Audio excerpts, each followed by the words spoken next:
अदृश्य इंसान। इपिंग गांव बहुत शांत तरह का गांव था और एक सुबह हवा बहुत ही तेज और गर्म थी जब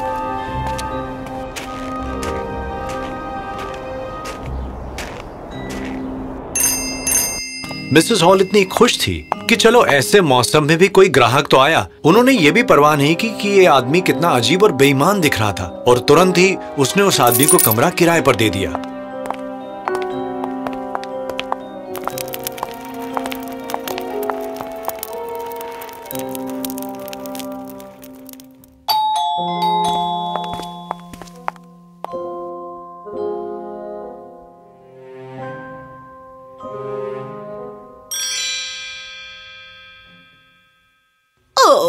कैसे हो डैडी?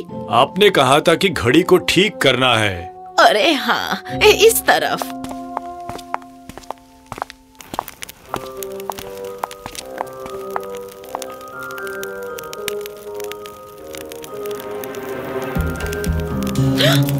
ओह, मैं माफी चाहती हूँ सर, आपका खाना। पर अगर आप बुरा न माने तो पहले मिस्टर डैडी घड़ी को ठीक कर दे। नहीं, बिल्कुल नहीं। और आगे से ध्यान रहे कि मैं अकेला रहना पसंद करता हूँ। मैं चाहता हूँ कि कोई भी मुझे परेशान ना करे। जी सर, शायद इस बेचारे के साथ कोई हादसा हुआ था। सर, मेरे भतीजे के साथ भी ऐसा हादसा हुआ था। उसे बहुत चोट लगी थी और उसका ऑपरेशन भी हुआ था। उसके पूरे बदन पर पट्टियाँ थी। हाँ ठीक है, मुझे कुछ जरूरत पड़ेगी तो बताऊंगा। शुक्रिया। सर जाइए।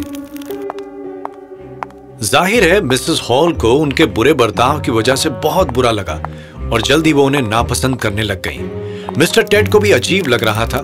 वो जानबूझकर धीरे धीरे काम कर रहा था ताकि वो उस अजीब आदमी से थोड़ा बात कर सके, पर वो आदमी अच्छे से बात करने के मूड में बिल्कुल भी नहीं था।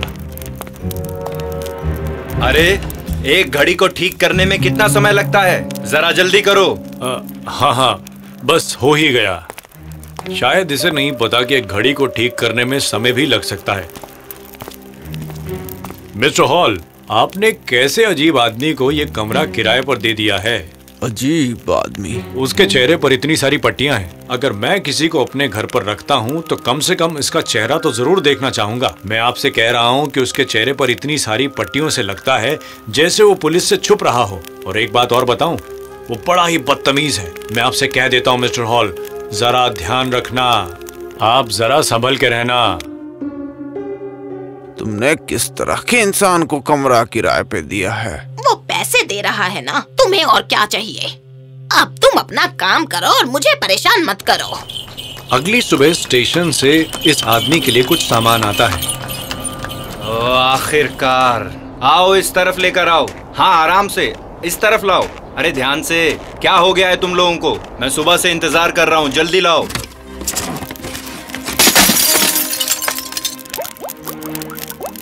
हे ऊपर वाले, ये सब क्या चल रहा है? मेरे कमरे में इतनी गंदगी। इस गंदगी के लिए मैं आपको और पैसे दे दूंगा। अब शांति से मुझे काम करने दीजिए। और भी पैसे? वैसे आप बहुत ही दयालु हैं सर, थैंक यू। उसके मुंह पर पट्टी और उसका अजीब बर्ताव ही नहीं, पर इस आदमी के बारे में सब कुछ अजीब और डरावना था। वो पूरा दिन अपने कमरे में बंद रहता और एक मजदूर की तरह बहुत मेहनत करता, जहाँ से दिन भर अजीब आवाजें आती रहती थी। इस तरह से मेरा काम कभी पूरा नहीं होगा, कभी नहीं होगा। तंग आ गया हूँ मैं। अगर वो बाहर भी जाता तो शाम के उजाले में ही जाता था और ऐसा लगता था जैसे वो परछाइयों से बाहर निकल रहा हो, और इससे इपिंग के बच्चे और लोग बहुत डर जाते थे। वो किसी से भी मेल मिलाप नहीं रखता था। पूरे गांव में सभी लोग उसके बारे में अलग अलग तरह की बातें कर रहे थे। उसके पीछे पुलिस पड़ी होगी। उसके कमरे से अजीब आवाजें आती हैं। कुछ लोग कहते हैं कि वो एक आत्मा की तरह है जो रात के अंधेरे में भटकता है। शायद वो एक वैम्पायर है। हाँ, इसीलिए तो वो अपना चेहरा छिपाता है। ओह, तो इसीलिए वो चर्च नहीं जाता। उसके कमरे में 1001 बॉटल्स हैं। शायद वो दवाई बनाता है। वो कुछ अजीब तरह की दवाई बना रहा है। अरे वो बस एक निर्दोष पागल है। डॉक्टर कर्स और भी ज्यादा उत्सुक हो रहे थे। इपिंग में पहले कभी भी इस तरह का माहौल नहीं हुआ था। डॉक्टर कस ने उस अजीब आदमी से मिलने का फैसला किया। अरे कौन है? क्षमा चाहता हूँ आपको परेशान करने के लिए सर। पर मैं हमारी नर्स के लिए पैसे जमा कर रहा हूँ। बेचारी लड़की, क्या आप थोड़ा दान करना चाहेंगे? ये एक अच्छे काम के लिए है। हाँ, सोचूंगा इस बारे में। क्या आप किसी तरह का रिसर्च कर रहे हैं? रिसर्च? काफी लंबा रिसर्च है। मैं अपना काम करना चाहता हूँ। कैसी रिसर्च?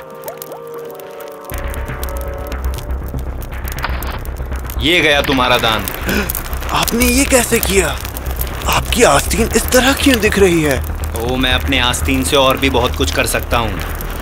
अब जाओ। क्या बात है? डॉक्टर कस! डॉक्टर कस! डॉक्टर कस सीधे पादरी के घर पर चले गए। मैं सच कह रहा हूँ, उसके आस्तीन के अंदर कुछ भी नहीं था। वहाँ कुछ भी नहीं था, कोई हाथ नहीं, कुछ नहीं। हाँ?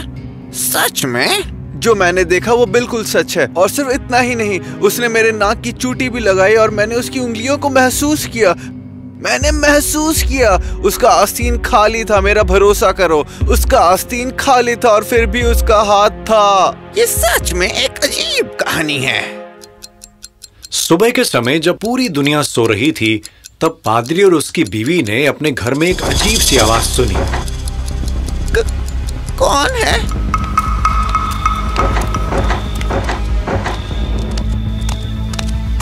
यहाँ पर तो कोई भी नहीं है। फिर घर के बाहर कौन निकला? पैसों का डिब्बा?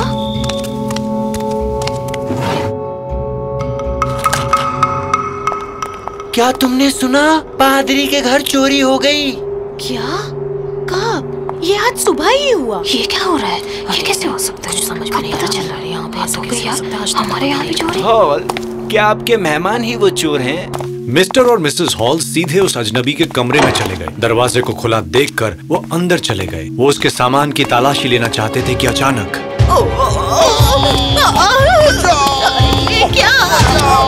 हमारा सामान पागल हो गया है, बचाओ! इस आदमी ने हमारे सामान के साथ क्या किया? वो शैतान है। उसने उन पर जादू टोना किया है। उस कुर्सी पर जिस पर मेरी माँ बैठा करती थी, और उस कुर्सी ने ही मुझ पर हमला किया।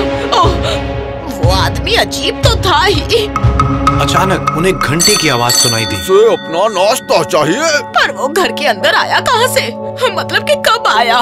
Mrs hall, Mrs hall, Mrs hall, Mrs hall, मेरा नाश्ता अभी तक तैयार क्यों नहीं हुआ? आपको क्या लगता है मैं बिना खाए जिंदा रहता हूँ? वैसे जरा बताएंगे कि आपने अभी तक पैसे क्यों नहीं चुकाए? अरे मैंने बताया तो था कि मुझे मेरे पैसे नहीं मिले हैं। तो फिर आपको नाश्ता भी नहीं मिलने वाला है। ये रख लीजिए अभी के लिए। आपने तो कहा था कि आपके पास पैसे नहीं हैं। हाँ, थोड़े से हैं। पता नहीं ये पैसे कहाँ से आए हैं। कहना क्या चाहती हैं?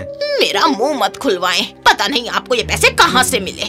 और मेरे पास और भी सवाल हैं जिनके आपको जवाब देने होंगे। बताइए, ये पैसे आपके पास आए कहाँ से? और मेरे फर्नीचर के साथ आपने क्या किया है? और ये बताइए कि आप मेरे कमरे में अंदर कैसे आए, जबकि हम दोनों ने आपको ना जाते हुए देखा और ना ही आते हुए। बस करो, आपको बिल्कुल नहीं पता है कि मैं कौन हूँ और मैं क्या हूँ। ये देखो।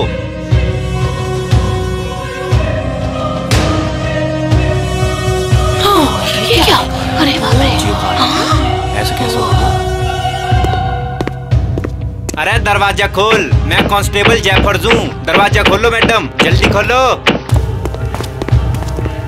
हाँ भाई, पादरी घर चोरी हुई है, वहाँ के बारे में पूछताछ करनी है। कहाँ भाग रहा है? जाने ना दूंगा तुझे, रुक, भुगतना तो पड़ेगा। हमने उसे पकड़ लिया। वो भाग गया, वो भाग गया।